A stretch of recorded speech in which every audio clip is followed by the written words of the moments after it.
Are you a federal employee wondering how telework, pay, or even your office location could change in the near future? New legislation has been proposed recently in the new session of Congress that could drastically impact your work life. Stick around to find out what's on the table and how these changes could affect your career and your paycheck. I'm Ian Smith with fedsmith.com, and if you're new to the channel or just not familiar with us, we're an online news service for current and former federal employees, here to keep you informed about things like pay, benefits, retirement, or the thrift savings plan. Today, though, I'm going to talk to you about a slate of new bills that have been introduced in the new session of Congress. Now, none of these are new bills. We've seen them in the past. But things have changed. We've had an election, there's a new administration heading to Washington soon, and there's now a slight Republican majority in both houses of Congress. So it's good to be aware of what's going on in Washington and how it could affect your work as a federal employee. Also, just so you know, I've written an article about this, and I'll include a link to that in the description. It's got more details and information about each of these bills. So the first up is the Return to Work Act. Now, this bill would reinstate the COVID-19 telework policies that were in place prior to the COVID pandemic. So that would be as of December 31st, 2019. And that would effectively roll back the amount of telework since telework was used less frequently prior to the pandemic. Next up is the Federal Employee Return to Work Act. And what this bill would do is it would require that all federal employees who telework would be paid at the rest of U.S. locality pay rate, regardless of whether their agency office was in a higher paying locality pay area. Next up is the Remote Act. And what this bill would do is it requires using software to monitor the computer use of federal employees working remotely. It also has a reporting requirement for federal agencies and requires them to report on adverse effects of telework. The next bill on the list is the Federal Employee Locality Accountability and Retirement Act. That one's kind of a mouthful. This one would be significant in terms of its impact on your annuity and retirement. It would exclude locality pay from federal retirement annuity calculations. I'm going to talk about this bill a little bit later in the video. Next up are two bills that would relocate federal agencies outside of the Washington, D.C. area. The first bill is called the Drain the Swamp Act, and what this would do is it would relocate at least 30% of D.C. headquarters to the states, and it would require a reduction of federal real estate in the D.C. area by at least 30%. Also, any federal employees relocated under the bill would not be paid relocation incentives and would no longer receive Washington, D.C. locality pay.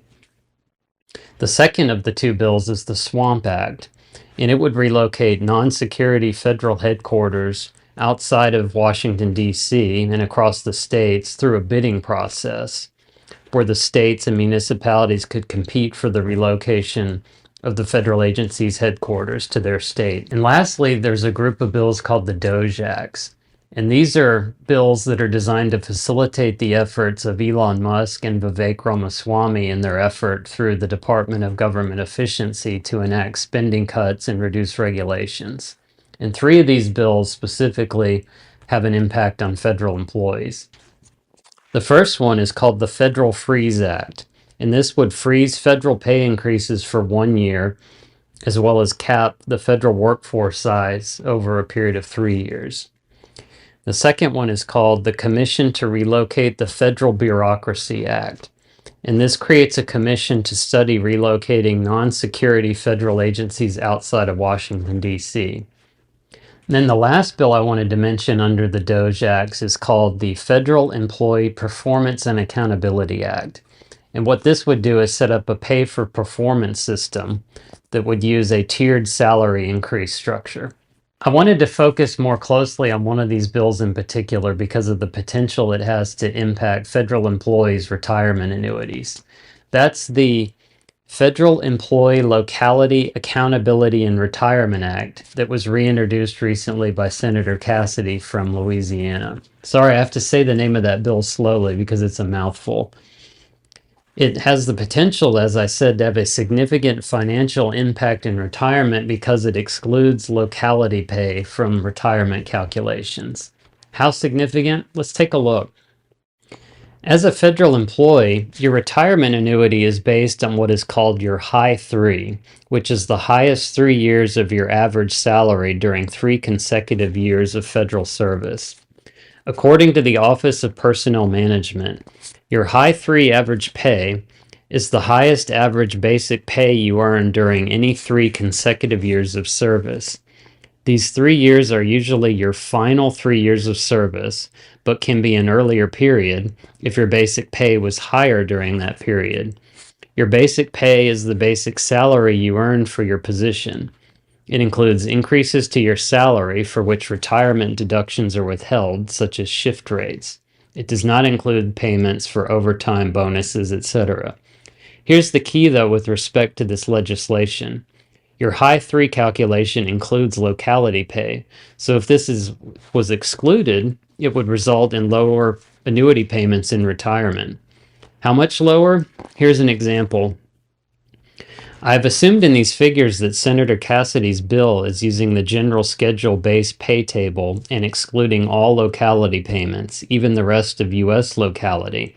And remember, the rest of U.S. is a locality pay area, because the language in the bill says it shall exclude any locality-based payments, quote unquote, from the retirement calculations.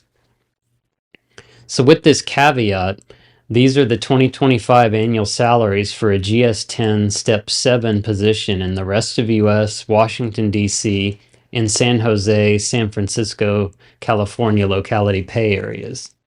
As you can see, the addition of the extra locality pay makes a difference of 17, 34, and 46% respectively for the rest of U.S., D.C., and San Jose pay areas. Looking at those same salaries for the last 3 years, these are the differences in the averages for a hypothetical high three calculation. As you can see, the locality pay has a significant financial impact on the average salary from 2023 to 2025. The rest of U.S. locality is $11,289 higher. The Washington, D.C. average salary is $22,342 higher, and the San Jose average salary is $30,459 higher.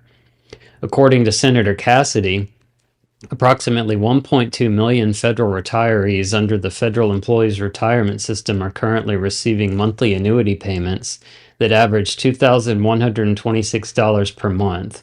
So that gives you a rough idea of the impact this could have on a FERS pension. Why is this significant for federal employees?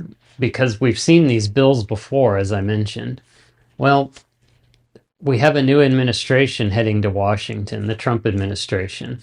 And there's also a new Congress in session now, hence why these bills are being reintroduced.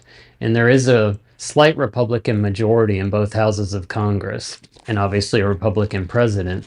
So that at least increases the likelihood or the possibility that these bills could be enacted. Whereas in the past, they had no chance of passing under the previous session of Congress. Now, I'm not predicting these bills are going to pass. I have no idea. I just want to keep you informed on what's going on in Washington and the potential impact it could have on your pay and benefits as a federal employee.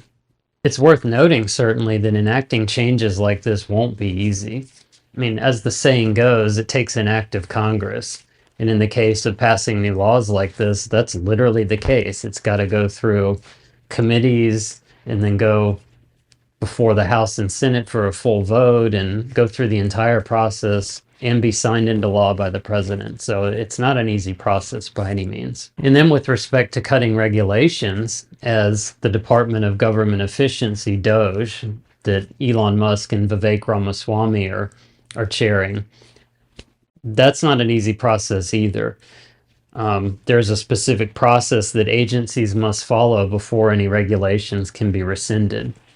And it's worth noting also that DOGE itself is not a federal agency. It doesn't have the power to enact law or make changes to regulations.